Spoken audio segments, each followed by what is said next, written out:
My name is Helen Anderson, and I grew up in what I thought was the ideal American family. We weren't rich at first, but we were happy, just me, Mom, and Dad living in our modest starter home. My father, James Anderson, was the hardest working man I've ever known. He built his transportation company from the ground up, starting with just 2 trucks and gradually expanding into a successful business. I remember how he'd sometimes come home covered in grease because he insisted on maintaining the trucks himself in the early days. Mom, Sarah is her name, though I can barely bring myself to call her that anymore, worked as a restaurant manager back then. She was actually good at her job, though she'd constantly complain about it. One day, James, she'd say during dinner, pushing food around her plate, "I want to be a proper housewife. All these late nights are killing me." Dad would just smile and pat her hand, promising her that soon she'd be able to quit. And he kept that promise. When I was 9, Dad's business really took off. He landed several major contracts, and suddenly we were moving into this beautiful 2-story house in one of the nicest neighborhoods in town. I got my own room, huge and bright, with windows looking out over our backyard. I went wild with the decoration. Pale purple walls, fairy lights everywhere, and this massive bookshelf Dad built himself. He spent an entire weekend on it, cursing under his breath when he thought I couldn't hear him, but beaming with pride when it was finally finished. Mom quit her job shortly after we moved, just like she'd always wanted. Instead of taking care of the house like she'd claimed she wanted to, she was barely ever home. It was always lunch with the girls or just a quick shopping trip or my salon appointment ran late. Dad didn't seem to mind. He was too busy with his company, though he always made time for me. Every Sunday was our day, we'd go for ice cream, and he'd listen to all my stories about school and friends as if they were the most important things in the world. The last time we had ice cream together was just before I turned 11. It was a bright spring day, and Dad was telling me about one of his drivers calling in sick. "Guess I'll have to do the run myself tomorrow," he said, finishing his cone. "Just like the old days." "Can I come with you?" I asked, excited at the prospect of a road trip with Dad. He chuckled and ruffled my hair. "Not this time, princess. It's just a quick overnight trip. I'll be back before you know it." I remember hugging him extra tight that evening before bed. "Love you, Dad," I said, not knowing it would be the last time I'd ever say those words to him. The next morning, he left before dawn.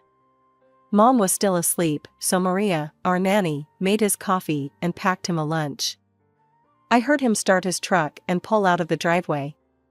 That was the last time I ever saw my father alive. The phone call came at 3:47 a.m. I know because I was awake, unable to sleep due to that strange feeling in my stomach. I heard Mom scream from her bedroom, followed by the sound of something breaking, probably her bedside lamp. The next few hours are a blur in my memory. Police officers in our living room. Maria holding me tight while Mom paced back and forth, talking on the phone. Words like massive collision and died instantly floating around me like dark butterflies. Dad's truck had collided with a semi that had jackknifed it across the highway. They said he didn't suffer, as if that was supposed to make it better somehow. But nothing made it better. Nothing could bring back my father. The funeral is mostly a haze in my mind. I remember staring at the closed casket, not really believing Dad was inside. Mom put on quite a show, wailing and practically throwing herself across the casket at one point. Looking back now, I realize how theatrical it all was, but at 11, I thought that's just how adults handled grief. It was at the funeral that I met Uncle Robert and Aunt Patricia for the first time. They looked so much like strangers, yet Uncle Robert had Dad's eyes, the same kind, crinkly corners when he tried to smile at me through his tears. "Helen," he said, kneeling down to my level. "I'm your father's brother. I'm so sorry we're meeting like this. Why haven't I met you before?" I remember asking, direct as only kids can be. A shadow crossed his face. "Your father and we had a disagreement many years ago. But none of that matters now. I had to come say goodbye to my little brother." After the funeral, Mom's grief evaporated like morning dew. Within weeks, she was meeting with Dad's lawyers, taking control of his company, and acting like she knew the first thing about running a transportation business. She started throwing around terms like restructuring and modernization, but it was obvious she was just making things up as she went along. I spent most of my time with Maria, who would shake her head sadly whenever Mom came home with shopping bags from expensive stores. "Your mother's spending money like water," Maria muttered one day while making my lunch. "Those poor drivers haven't been paid properly in weeks." She was right. Dad's employees started quitting one by one. These were men and women who'd worked for him for years, some since the beginning. I remembered their names, their faces, how they used to bring me little presents from their routes. Now they were leaving, unable to feed their families on promises and excuses. 6 months after Dad's death, Mom sold what was left of his company for a fraction of what it had been worth. She acted like she'd made some brilliant business decision, but everyone knew the truth: she'd run Dad's life's work into the ground. After the sale of Dad's company, Mom was rarely home, always out somewhere, and I spent most of my time with Maria. She'd started teaching me Spanish, saying it would come in handy someday. I spent a lot of time at the library after school. It was better than coming home to an empty house. Mom would breeze in late at night, sometimes smelling of wine, barely acknowledging my existence. "Oh, you're still up," she'd say, as if surprised to find me in my own home. Then she'd disappear into her room, and I wouldn't see her again until the next evening, if at all. Then came that Sunday night. I was doing homework in the kitchen when Mom burst through the door, giggling like a teenager. She wasn't alone. "Helen, sweetie," she called out, her voice thick with fake enthusiasm. "Come meet Richard." Richard was tall and wore an expensive suit that somehow still looked cheap. His smile didn't reach his eyes when he looked at me. "Helen," Mom said, clutching Richard's arm like a lifeline, "Richard and I got married last weekend. He's your new father. We're going to be a proper family again." "I already had a proper family," I said, my voice shaking. "I already have a father." Richard's fake smile disappeared. "Listen here, young lady," he said, his voice stern. "Your mother and I are married now. You need to accept that and show some respect." "You're not my father," I spat back. "You'll never be my father. See what I mean?" Richard turned to Mom. "Difficult child. Needs discipline." But Richard moving in was just the beginning. Within a week, his mother Gloria, his sister Janet, and his 12-year-old niece Madison had all moved in too. They took over the house like an invading army, rearranging furniture and changing the decor Mom and Dad had picked out together. Mom didn't seem to mind. She and Janet became instant best friends, spending hours shopping and gossiping. Gloria took over the kitchen, complaining about Maria's cooking until Mom fired her. I lost the only person who still cared about me in that house. Then came the final blow.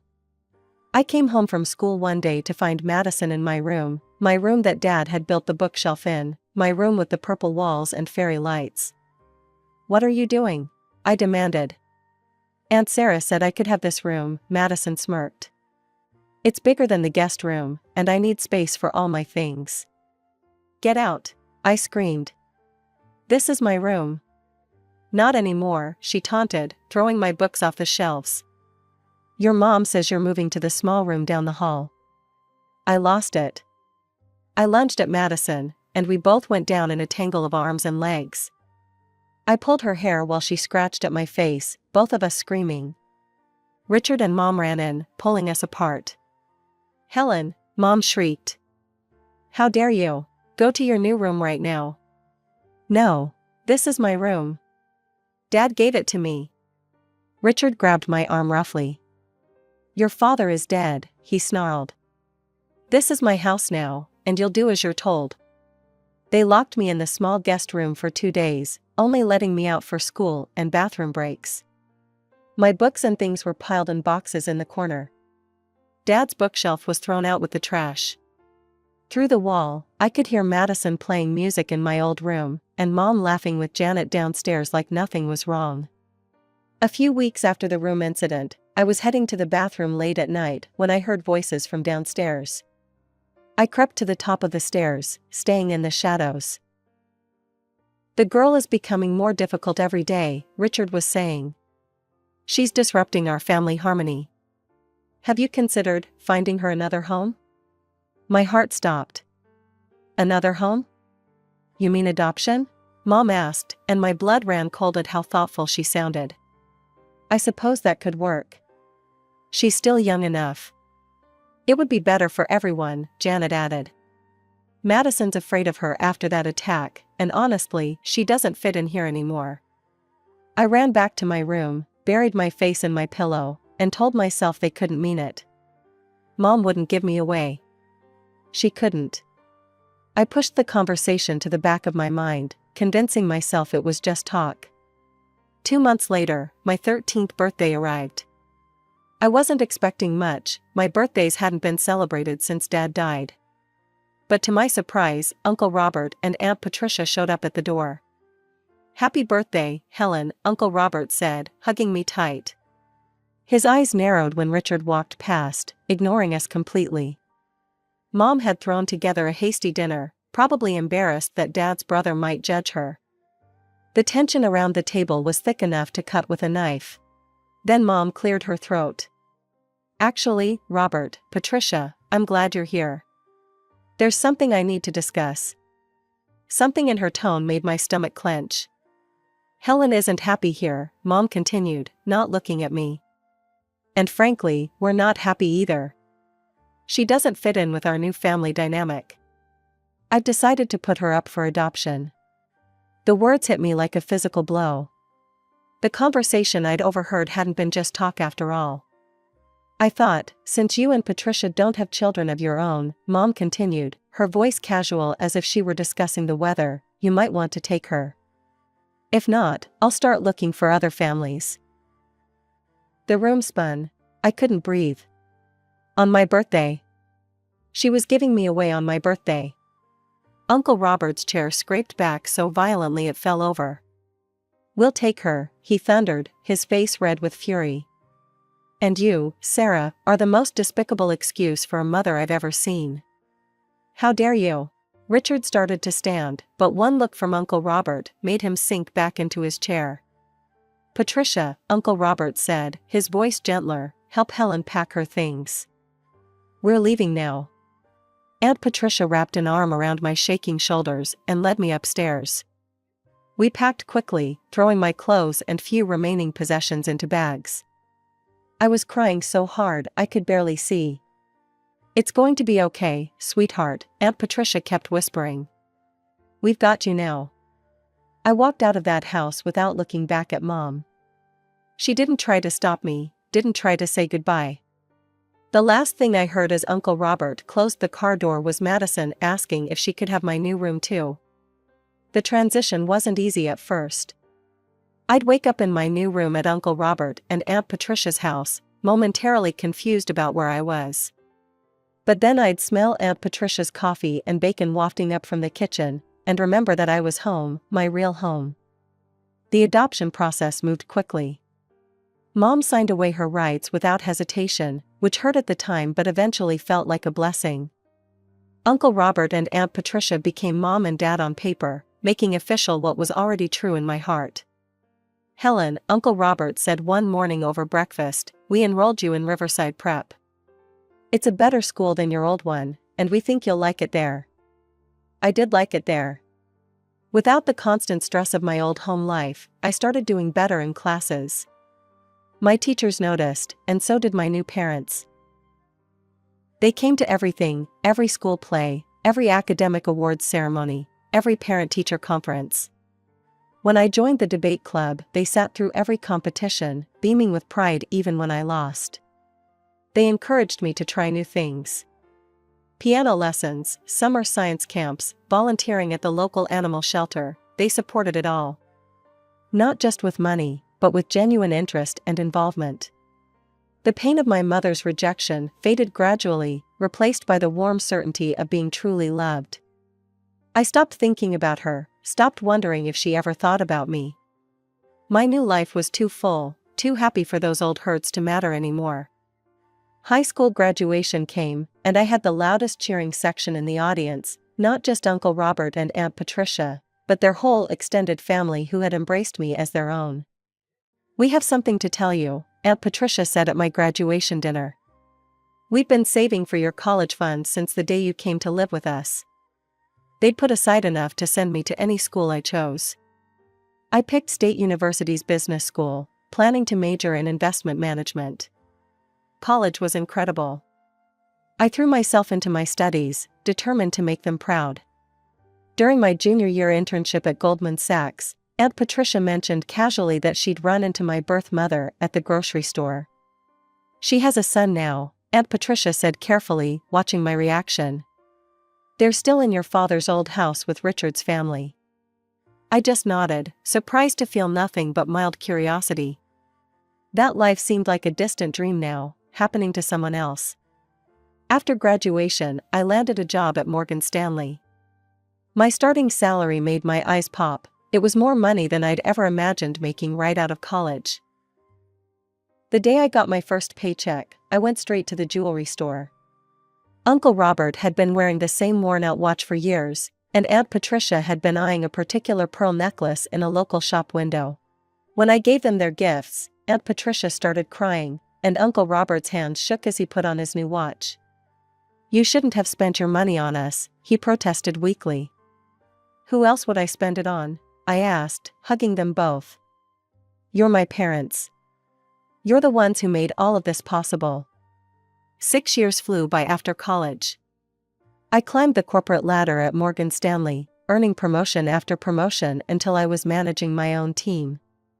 Every success felt sweeter because I could share it with Mom and Dad, as I now called Uncle Robert and Aunt Patricia without hesitation.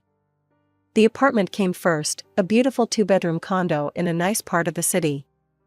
Mom helped me decorate it, and Dad insisted on checking all the paperwork before I signed the mortgage. Then I met Michael. A year of dating, and he proposed during a weekend trip to the beach. I said yes, before he even finished asking the question. Mom cried when we told them, and Dad pulled Michael into a bear hug. "Welcome to the family, son," he said, his voice gruff with emotion. We threw ourselves into wedding planning. Mom and I spent weekends looking at venues and tasting cakes, while Dad and Michael bonded over budget spreadsheets and vendor contracts. Then the message arrived on Facebook. "Helen, sweetheart. I've heard about your upcoming wedding. I know it's been a long time, but I'm still your mother. I've changed, and I want to make things right. Please let me be part of your special day. I miss you so much." My hand shook as I read the message. I immediately called Mom. "I saw Sarah yesterday," Mom said quietly when I told her about the message. "At the grocery store. She didn't ask about you, not once.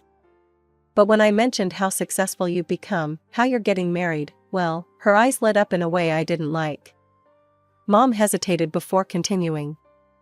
"There's more. That niece of her husband's, Madison? She got pregnant, married some deadbeat, and moved back into the house with her husband. The whole family is constantly fighting." Sarah was complaining about money problems, rather loudly, in the middle of the store. I felt a cold knot form in my stomach. So that's why she reached out. She needs money. I stared at the message for a long time before responding. My fingers hovered over the keyboard as memories flooded back, the room she gave away, the birthday she threw me away, the years of silence when she had every opportunity to reach out but didn't. Finally, I typed. "Sarah, let me be clear, you are not my mother. You lost that right when you gave me away on my 13th birthday. I have parents who love me unconditionally, something you never managed to do. I don't want you at my wedding. I don't want you in my life. Don't contact me again." I hit send, then immediately blocked her. My hands were steady now, my mind clear. I felt lighter somehow, as if I'd finally put down a weight I didn't know I was carrying. The morning of my wedding dawned perfect and clear. Michael's parents had rented the Mason Creek estate for the ceremony, a beautiful historic property with sprawling gardens and a restored Victorian mansion. I was in the bridal suite with Mom, putting the finishing touches on my makeup, when there was a knock at the door. "Ms. Anderson?" One of the security guards looked uncomfortable. "I'm sorry to disturb you, but there's a situation at the front gate.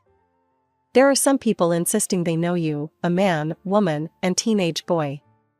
My stomach dropped. Somehow, I knew exactly who it was. "I'll handle this," I said, standing up carefully in my wedding dress. "Helen, you don't have to," Mom started, but I shook my head. "Yes, I do. Once and for all." I walked to the front gates, my wedding heels clicking against the cobblestone path. And there they were, Sarah, Richard, and a boy who must have been my half-brother, though he looked exactly like Madison. "Helen!" Sarah screamed when she saw me, grabbing the iron bars of the gate. "How dare you not invite your own mother to your wedding? Let us in immediately."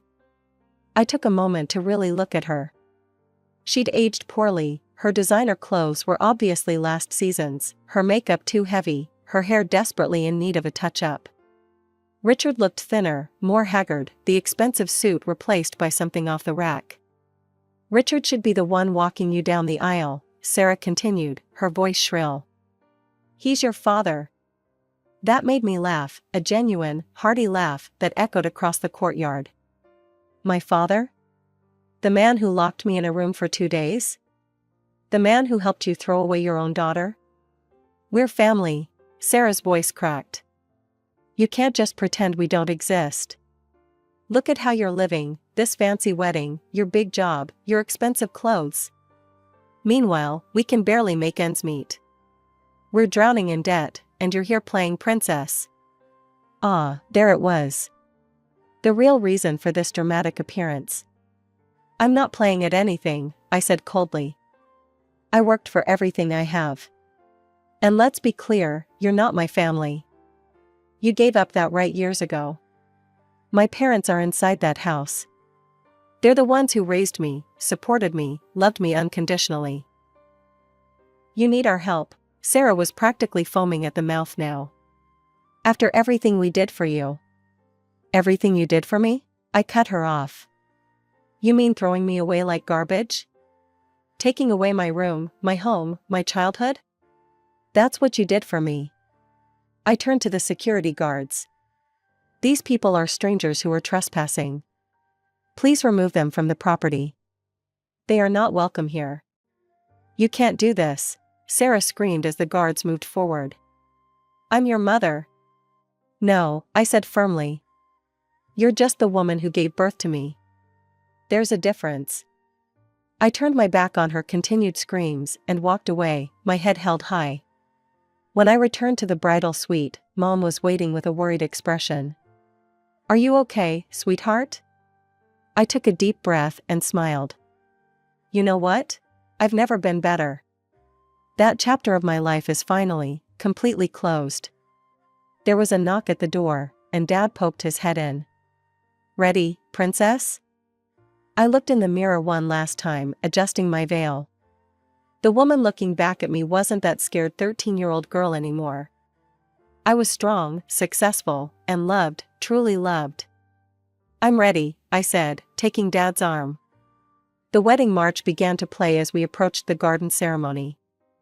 I could see Michael waiting at the altar, beaming at me with tears in his eyes. Our guest stood, turning to watch as Dad walked me down the aisle. This was how it should be, the man who taught me to drive, who helped me with my college applications, who showed me what a father's love really means, was the one giving me away. The ceremony was perfect. Michael and I exchanged our vows under a blue sky, surrounded by flowers and the people who truly loved us. When he kissed me for the first time as my husband, our guests erupted in cheers. The reception lasted well into the night. Dad gave a touching speech that had everyone crying, then made everyone laugh with embarrassing stories from my college years. Mom danced with Michael while I danced with Dad, and I couldn't stop smiling. That was 6 months ago. Michael and I just got back from our honeymoon in Greece, and life has settled into a wonderful new normal. Sometimes people ask me about my real parents, and I tell them truthfully that my real parents are the ones who chose me, who loved me, who shaped me into the person I am today. I don't know what happened to Sarah and her family after the wedding, and honestly, I don't care. I heard through the grapevine that they had to sell Dad's old house, but that's not my concern anymore. That part of my life is over. My story isn't about being abandoned or betrayed. It's about finding your real family, the people who love you not because they have to, but because they want to. It's about choosing happiness over bitterness, forgiveness over anger, and moving forward instead of looking back. I'm Helen Anderson Mitchell now, and I couldn't be happier with the way things turned out. Every morning, I wake up next to a man who loves me completely, and every Sunday, we have dinner with the parents who chose me and never let me go.